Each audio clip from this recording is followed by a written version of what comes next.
Moving on from that, little Sony PlayStation 3 news. Gran Turismo, big release coming out, or Gran Turismo 5 Prologue. Finally, after years and years, is apparently going to be getting in-game damage. Oh, wow, that was so 2001. Even before that. I do find it kind of ironic that the perhaps the most realistic driving simulator, or at least for consoles, doesn't have weather or damage. I mean, Gran Turismo is a good game. I can't deny that, but it's just, you know, apparently they have to pay off all these companies, Ford, you know, Ferrari, Lamborghini. They have to pay off all these people in order to have damage in games, which sounds kind of silly to me. Well, but none of these car companies want people buying these games. They don't want to see their cars wrecked. No. They don't want to see their cars damaged. Because in the real world, your car doesn't get damaged from pebbles or hail. It stays impervious because all cars these days are made out of steel. Yeah. And they don't get dented. So it's finally getting damaged, and there are rumors that it might be getting weather too. Seems like something that should have been done there years ago, but nonetheless. Years and years ago. Nonetheless, it's going to make a good game even better. So, what do you say? I mean, people like our friend Graham are going to love this game. Yeah. He's loved the game since the first Gran Turismo. Every now and then I dabble in the Gran Turismo, but, you know. Continue, sorry. You dabble in the Gran Turismo like I might dabble in finger paints? Like, what? Exactly, yeah. Sure, okay. Yeah, no, I don't dabble in finger paints. Okay. Anyway. The DualShock 3 has just been released for the PlayStation 3. Who cares? This is another thing. No. Why the fuck was this not released years ago? No game. Why was this not at launch? Well, because of the lawsuit, for one.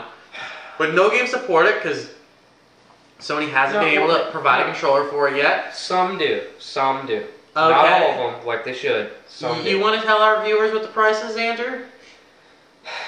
$55 for a controller. Mind you, this is the same controller that was out on the PlayStation 2 that you did not pay $55 for. The only difference is it's wireless. Okay. This should be released. Should have been released at launch. And Sony went off and said, "Oh well, we can't have the tilt sensitivity and the rumble at the same time." Oh well, Nintendo do it. No. This gives me a headache. $55. That's a game. You know, and I know we're already paying $50 for an Xbox controller, which is already too much. That is too much, yeah. You know, but unfortunately we have a choice, and even Nintendo's not even at fall here. They're $40.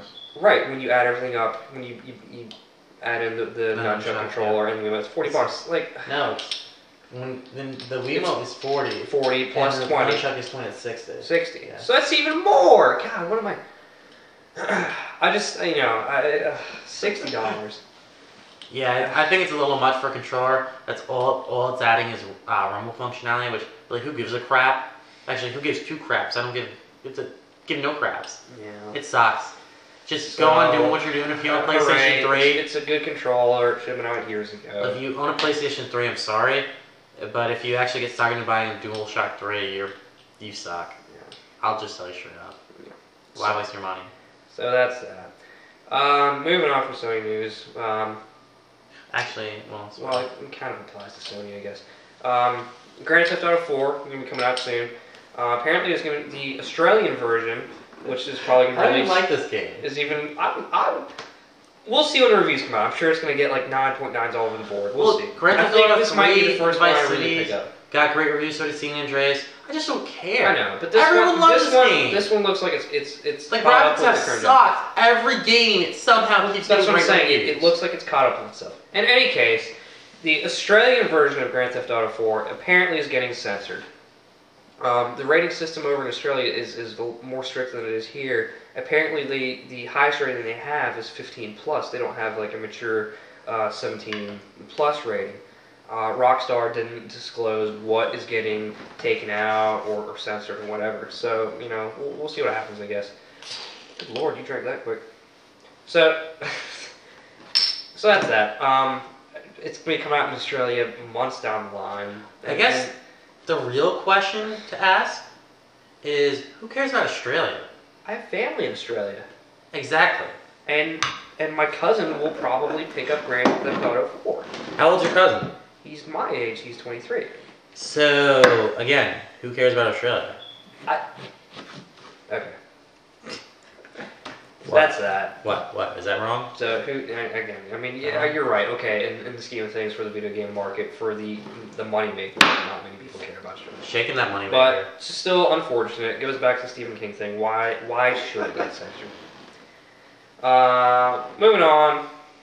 Okay, this is actually going to mean more to Andrew than it does to me. It will. As everyone knows, because we covered Mark Wahlberg being cast in it. They're making a Max Payne movie, and they just cast another character. Mm-hmm. And honestly, I'm not really sure why, considering how Batman and Robin was a complete blockbuster hit and everyone loved it. But yeah, Chris O'Donnell is going to be playing a new character in Max Payne. I honestly can't remember the name of the character. It's a brand new character. It's an executive. Yeah, executive something or other. He hasn't been referenced in the games at all. Jason Colvin. So as much as Chris O'Donnell might be washed up, and the only thing I think he is known for is Batman and Robin, I still like that the casting for this is shaping up, and it seems to be getting more attention than most people think it would. So again, I'm excited just because I love the Max Payne games. But Chris O'Donnell was also in Batman Forever. Was he? Well, not really saying much in his resume. But hey man, I'm grasping at straws. But yeah, brand new character, so we'll see what he does. But it's more people. I mean, it can't be that bad, but no, I mean, I have high hopes for it. It is Chris O'Donnell. They might as well have cast Christian Slater, which we all know where that's going. Anyway, moving on to some sort of television news.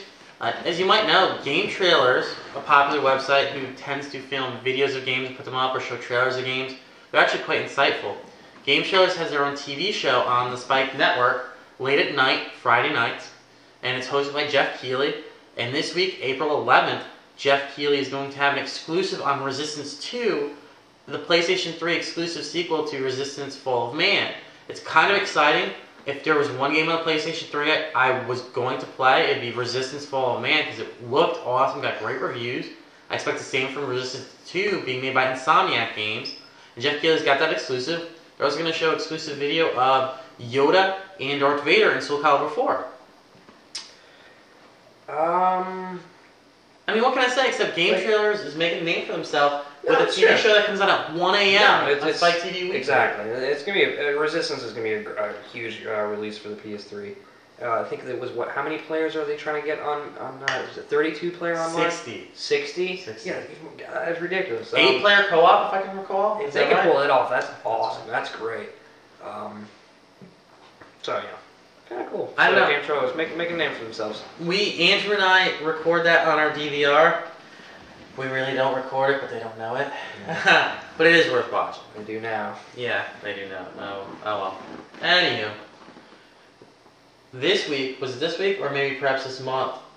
It was this month. This month? MTV Games and Harmonix released standalone drum kits for Rock Band. Mm-hmm. Yep.